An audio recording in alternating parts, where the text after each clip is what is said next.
സർക്കാരിനെതിരെ പ്രതിഷേധം ശക്തമാക്കി ഇടുക്കി രൂപത. മനുഷ്യ വന്യജീവി സംഘർഷവും ഭൂനിയമ ഭേദഗതിയിലെ ചട്ടരൂപീകരണം വൈകുന്നതും ഉയർത്തിക്കാട്ടി കത്തോലിക്ക കോൺഗ്രസിന്റെ നേതൃത്വത്തിൽ ഇടുക്കി കളക്ടറേറ്റിലേക്ക് മാർച്ച് സംഘടിപ്പിച്ചു. സർക്കാർ വാഗ്ദാനങ്ങളൊന്നും പാലിച്ചില്ലെന്നും തുടർ സമരങ്ങളുമായി മുന്നോട്ടു പോകുമെന്നും ഇടുക്കി രൂപത മെത്രാൻ മാർ ജോൺ നെല്ലിക്കുന്നേൽ പറഞ്ഞു.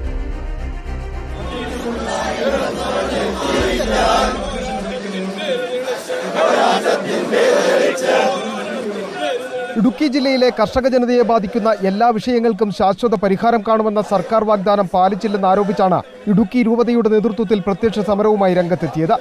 മാർച്ച് ഉദ്ഘാടനം ചെയ്ത് സംസാരിച്ച ഇടുക്കി രൂപതാമെത്രാൻ മാർ ജോൺ നെല്ലിക്കുന്നേൽ രൂക്ഷമായ വിമർശനവും സർക്കാരിനെതിരെ ഉന്നയിച്ചു. സർക്കാർ പറഞ്ഞ വാക്ക് പാലിച്ചിട്ടില്ല. ഭൂനിയമ ഭേദഗതിയുടെ ചട്ടരൂപീകരണം ഇതുവരെ നടന്നിട്ടില്ല. അതെന്തുകൊണ്ട് എന്ന് സർക്കാർ ജനങ്ങളോട് വ്യക്തമാക്കണം. മനുഷ്യ വന്യജീവി സംഘർഷത്തിൽ ശാശ്വത പരിഹാരം കണ്ടെത്തുവാൻ ഇതുവരെ കഴിഞ്ഞിട്ടില്ല.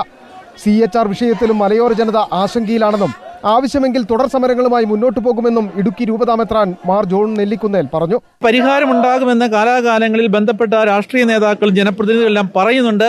പക്ഷെ അവരുടെ പറച്ചിൽ വെറും വാഗ്ദാനങ്ങളായിട്ട് നിലകൊള്ളുകയാണ്.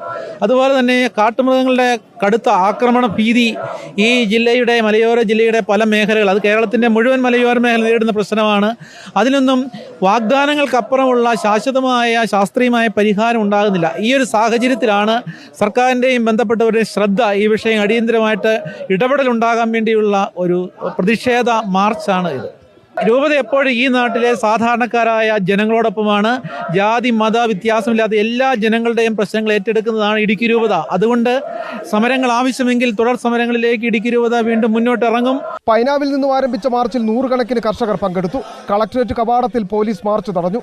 തുടർന്ന് കളക്ടറേറ്റ് പടിക്കൽ പ്രതിഷേധ യോഗവും സംഘടിപ്പിച്ചു. ഭൂനിയമ ഭേദഗതിയുടെ ചട്ടരൂപീകരണം വേഗത്തിലാക്കുക എന്നത് മാത്രമല്ല, മനുഷ്യ വന്യജീവി സംഘർഷത്തിലും CHR വിഷയത്തിലും ശാശ്വതമായ പരിഹാരമുണ്ടാകണമെന്ന ആവശ്യമാണ് ഇടുക്കി രൂപത മുന്നോട്ട് വയ്ക്കുന്നത്.